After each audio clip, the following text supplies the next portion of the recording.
How do I tell you I'm weird without telling you I'm weird? I just bought a body bag.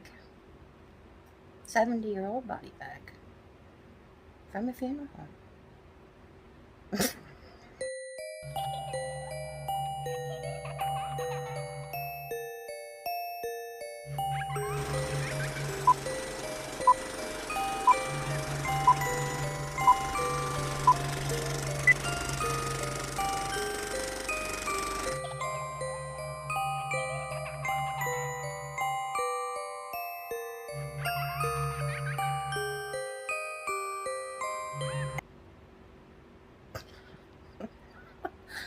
At least you love me, right?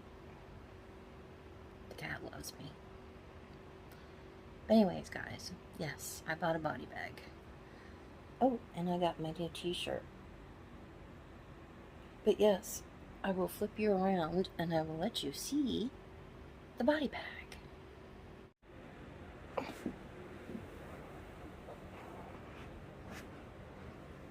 Very spacious and roomy.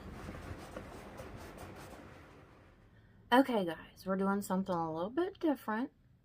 By the way, the body bag is available in my shop on Etsy. So, if you're interested in a vintage body bag, it's there. Normally, what I do on this channel is I do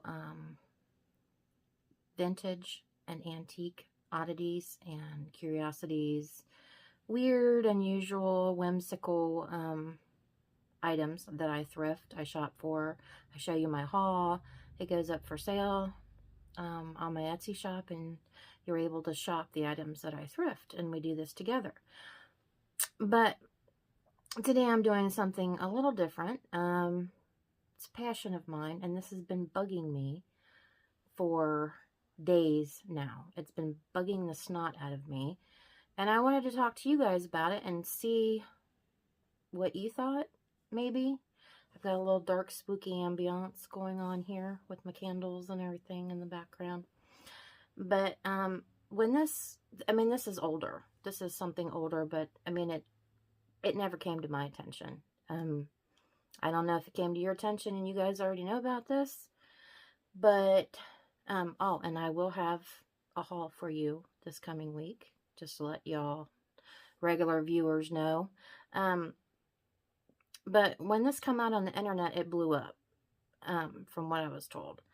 There was an older couple, okay, Reno, Nevada, about 20 miles east, I guess.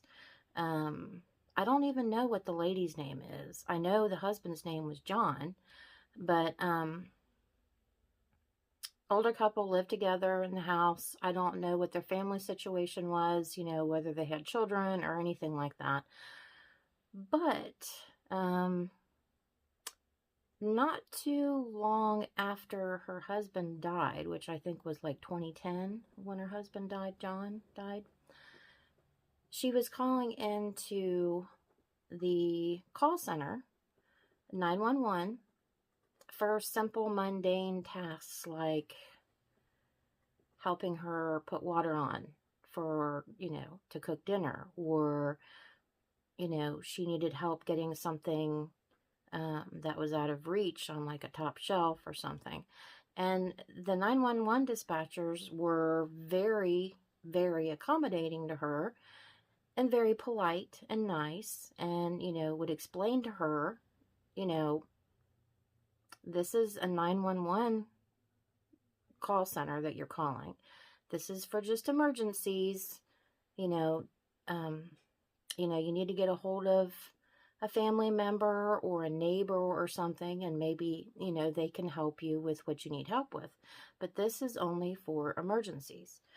Well, she proceeded to continue calling 2-3 times a week, and all of the different people that worked at this call center recognized her voice, because of the fact that she called so often, they they recognized her address when it would come up. And there was, you know, a protocol basically built around her, because of the fact that she did call so often. Well, the phone calls kind of took a turn. They were kind of like, I mean, she was showing signs of dementia anyways, because who calls 911 to ask about helping with, getting some water boiling for dinner?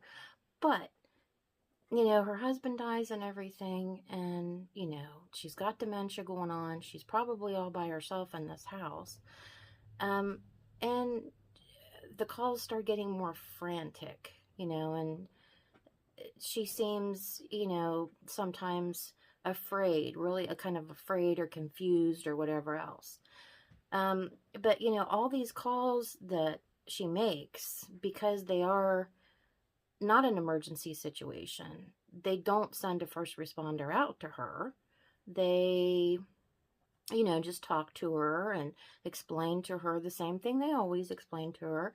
And then the phone call is ended.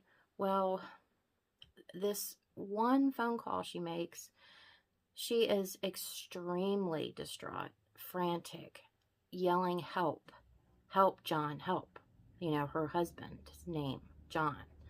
And she's carrying on and screaming and help me and all this stuff.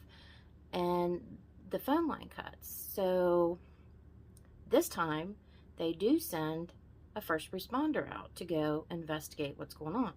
So they go to the residence and they, knock on the door. They have to do all their normal protocol. The door was unlocked. So, they open the door, they holler in, there's no answer. They do a search of each room, and before they enter each room, they're yelling out, her name and telling her, "Hey, this is the police, we're here, are you okay? Do you need help?" So on and so forth. And then when they go upstairs and they go to the end of the hallway, they end up finding her. Rigor mortis had already set in. She was passed away. She was dead. So they said, this couldn't have been her that called you, because between the time frame of the phone call when she was supposed to be alive and the time that they got there, she wouldn't have been alive to make the phone call because of rigor mortis already setting in. But once they thought about it and figured it out, they thought, well, he remembered when they went in there that the house was really cold. So because the house was cold, that would have caused it to seem like, I guess, that there was a longer time frame that had passed between the phone call and that. So it ended up being a plausible situation. So there was, it was cut and dried. This lady has passed on, right? Okay, well, this is the part that blows everybody's mind. Okay, and this is what blew my mind, and I still can't wrap my mind around it, and I cannot figure out. I guess maybe there is no explanation for it. I don't know. Maybe you can figure out what the explanation is and tell me, because I would love to know. Okay. She's dead, right? Or is she dead? She's dead buried. She's in the ground, right? Well, they're still getting phone calls. And it's coming up to that address. The same address that everybody recognizes as this woman. The same voice is on the other line of the phone call. And, the first time it happened, which was like almost like the next day or two after she had passed away,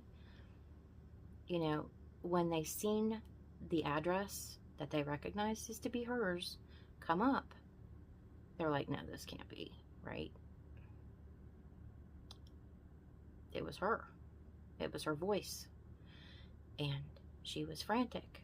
She was distraught. She was talking about her husband, John, asking him to help her. And because of the normal protocol, you know, there's somebody in need, somebody's, being hurt, injured, in a bad situation. It's an emergency situation. They need our help. You send them out. So they send out the first responder. The door was unlocked. There's nobody there. And the police are like, why did you send us out here? I mean, she's obviously, we were just here. She's dead. And they're like, well, this is protocol. We have to follow protocol. We all get the idea. We have the same idea. We all understand that this lady is supposed to be passed away. But, we have to send you out because that's normal procedure, normal protocol. So, it continued to happen 2, 3, 4 times a week. And not the same exact phone call, not the same words, different words, same lady, same address, everything. And they continue to have to keep sending out someone to check it out because, of course, this person sounds in distress. They need help, right? Well, it just really makes no sense to anybody. Absolutely no sense. As it does me. It doesn't make any sense to me either. Well, there has been, in the time frame that she's passed away and they're getting these phone calls, there is vandalism that happens to the house. People squatting in the house, parties in the house. I'm assuming that there was no family. I mean, why else would this happen? And the house is even burnt to the ground. There is no house anymore, right? They're still getting phone calls from that address. Same lady's voice, frantic, wanting help from John. So, the police are totally baffled. So are the 911 call center. They're confused about the whole situation. So they're thinking something's wrong here.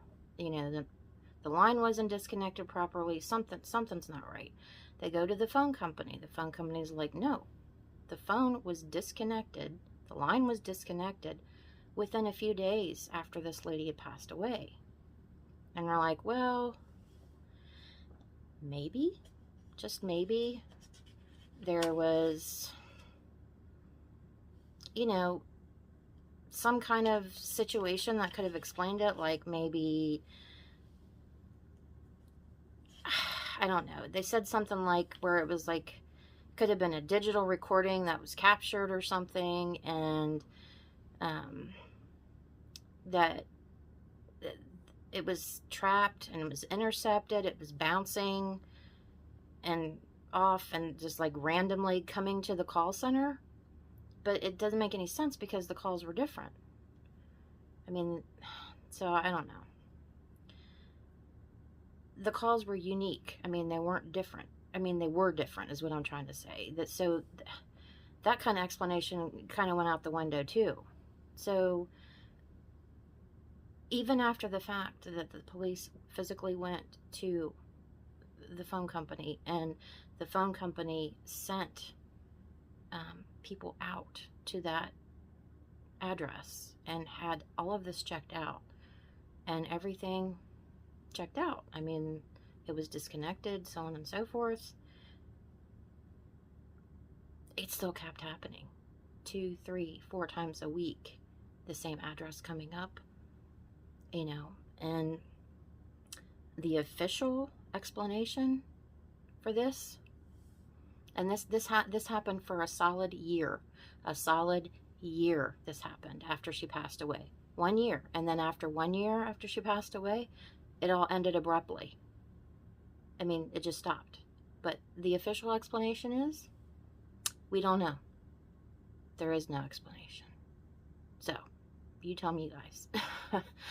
I watched the story, you know, I listened to it, and it still baffles me. I haven't had anything really ghost-like or paranormal or anything like that happen to me personally, besides, well, I guess when I was a little girl, there was an instance where I was in bed. My room was adjacent to my parents', I mean, like right next door. And it was the middle of the night, and I just remember hearing these loud, thunderous footsteps coming down the hallway, but it sounded more like a corridor, like an echo type, you know, sound, whereas my house was nowhere big enough for an echo or it to sound like a corridor. But it was so loud. It started far away, and then it got just, I mean, progressively closer and closer and closer to me. I was hiding underneath my covers, and I just remember letting out this shrill scream, you know, from my parents, because it just scared the life out of me.